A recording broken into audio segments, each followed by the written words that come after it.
let me ask you specifically about Tatum, because there's no question Tatum needs to be better, and we know Tatum needs to be better. And Marcus Smart just said, well, he's in a slump and he's got to get out of it. But we ask this a lot.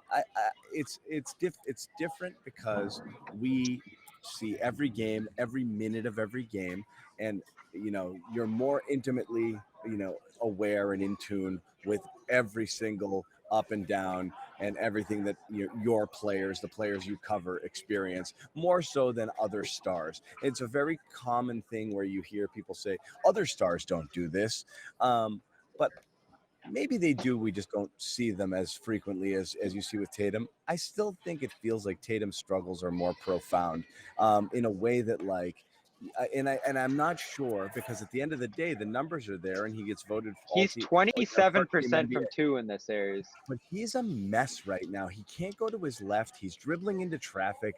And so and it's not because they're doing anything exotic.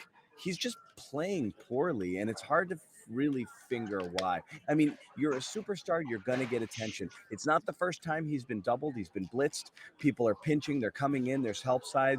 He's going to draw attention. That's what happens with superstars. There's tons of attention on them. People know where you are on the floor at all times. He's just playing bad. Well, the problem, John, the problem I see with him is that it's not so much the attention; it's what he does when that attention levels out.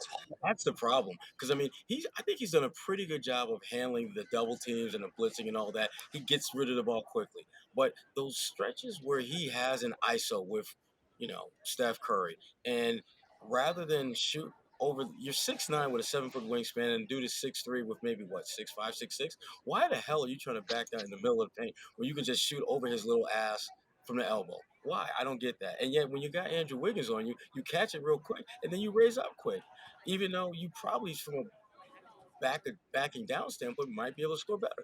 I don't understand some of the decisions that Tatum is making when he clearly has an ISO one-on-one advantage and doesn't make the logical decision, which if a smaller defender, you shoot over his little ass. A bigger defender, you try to take him off the dribble. Is he caught in between? I mean, especially when he's hooking a pass.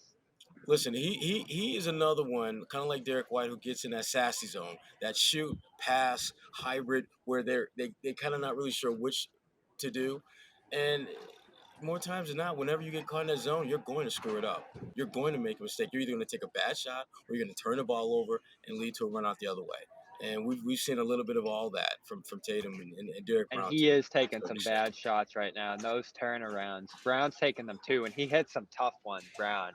But those are Brown's degree of difficulty on 3 or 4 of his makes were ridiculous, But that's who Jaylen is, though. I mean, Jaylen is a bad shot maker. I remember years ago, an assistant coach said, the thing about like a Vince Carter, for example. Yes, he can play above the rim, but if you really start charting the types of shots he takes, he's one of the best at making bad shots. Jaylen is kind of like that. He takes a lot of bad shots, but that's kind of what he does.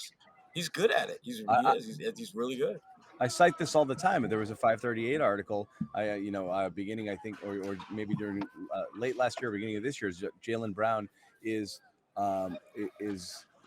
basically exactly that. He's an elite bad shot maker. He's taking the shots that everyone in the NBA tells you not to take, and he's making them at an astonishing clip. That's just what he does, and that's like a lot of those long contested twos. Multiple dribble. As Bobby was charting earlier in the series, but. Hey, I still like what he's doing. But back to Tatum. Yeah, back to Tatum. Like what it's there was one point in the game where Marcus was barking at him to get back on defense. Again, I mentioned this on our show. I mentioned this on our show yesterday. We didn't talk about it in the Game 3 post game because it was mostly positive, and Tatum had a positive effect on the game. But I watched him every single time he missed a shot down low in that game. He didn't get back on defense, and again, he's the last guy down the floor every time he misses. He just can't shake that. Like it's okay to play bad, but he can't get off that funk once it starts. It's on him all game long, even in his makes. When he finally makes one, he throws his hands in the air like, "Ugh, I got one." Every single time he gets nicked, he didn't get beat up a lot. There weren't a lot of things tonight where he had cause to call for a foul. And he's still looking for it at all times. He's foul hunting. Ime called him out on foul hunting. Game 4 of the finals, your coach is still calling you out. It's sad, dude. It's sad. It means like, come on, man. Like, it's And didn't we agree? be the superstar and just let it roll off you a little bit. But it just keeps going. Ime must be Didn't we agree disgusted. too?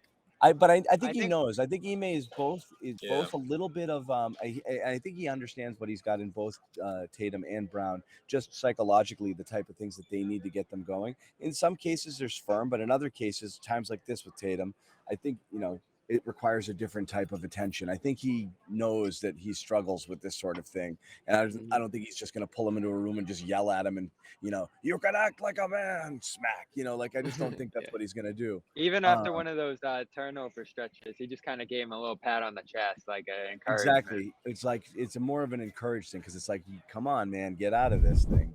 Jason's struggling to find his rhythm in this series. Do you guys, Marcus, are you talking to him or is there anything you're saying to him? Yeah, we all are. We just constantly, let him know, keep going. This isn't your first time being in a slump. It won't be the last time. You got to figure it out.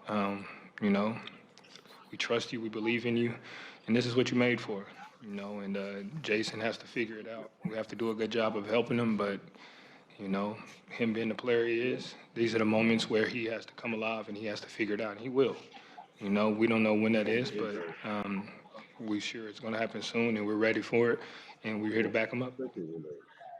I mean, I hear what Marcus is saying, and he's saying all the right things that your leader should say about your best player when your best player is not playing like your best player. But Tatum, the frustrating part for me in this series has been, if you really look at the shots that Tatum's getting offensively, this is in his wheelhouse. They're makeable.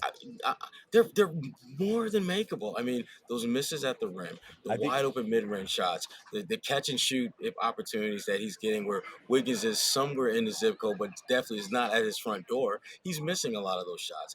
There's no rhyme or reason to why that's happening now. Yeah, none. Almost all of them, with the exception of the turnovers and the forces, because I would say game 2 Tatum that was foul hunting like crazy. There was almost no chance of any of those shots going in. I think the degree of difficulty on them was so high because he was clearly foul hunting. Tonight he could have easily made all of those. I can't remember the last time he scored going to his left. It's everything is so weak on that side. He just can't finish. Missing around the rim. He has to be an elite finisher around the rim. If you're not an equal athlete and you're going to rise up and over people or bully them, with physicality, you have to be a creative, crafty finisher. And when he scores at the rim, he usually is. He's Euro stepping, he's doing stuff like that. He's using angles and he's getting there. He's just missing them right now. And Marcus, in the most polite way possible, clearly in that soundbite just said, he's got to man up. Like we support him and we expect him to, but at a certain point, he's got to be Jayson Tatum. And we're ready for it, and it's going to happen soon. But there really isn't soon. There's now. When will then be now? Yeah. Soon. Like it's now. It's right. Soon has to be. What are you waiting for? There's no time. There's two. Soon. Right. There's 2 or 3 games left. Pick one. Yeah. I mean, that's how this is it. This is the finish line, right? And yeah, I'm with you on that, John. I just feel like the Warriors have done a good job in taking away those angles, but we've seen him capitalize, especially in the open floor. And those missed layups, and when the frustration starts to grow, you can see it on his face. But I can't help but wonder what's going to happen, after the big performance, right? Let's just go on and say, all right, Tatum's going to go off, whatever, next game. But then what happens after that? They're going to need more of Tatum, and they're going to need that consistency. They can't. I don't think the Celtics can survive another ice cold Tatum in this series.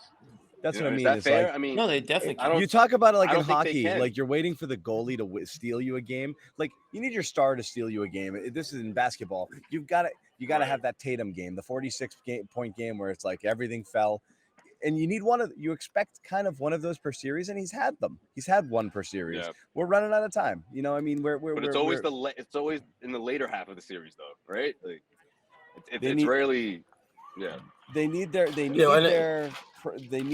all-star MVP. Look at me, I'm top 5 guy performance. Can't be turnover Tatum. You need top 5 Tatum. But you know what though? Exactly. Also. Brown has been able to step up at points when Tatum hasn't been able to, and even he was cold down the stretch. He disappeared in the second half, yeah. Yeah, I mean, Well, he had that so stretch where he had those couple of tough buckets, those tough did. makes there. Yeah. And you were in the fourth quarter. I thought you were gonna say, well, that's what he does. So that's what John's gonna say. I think there were in the fourth quarter, we were all just looking for anybody to step up, and I think there were a lot of people that were probably saying, "All right, I'm done with Tatum tonight.